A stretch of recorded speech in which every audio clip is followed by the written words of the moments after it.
Makulaashan ama bisada kolba saad u taqaano hadda waxa ay joogtaa meel saxara ah. Xaaladu aad ayay ugu adag tahay bisadan. Haraad iyo gaajo intaba diris ay la tahay.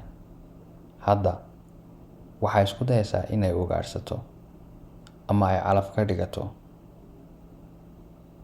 dilaagan.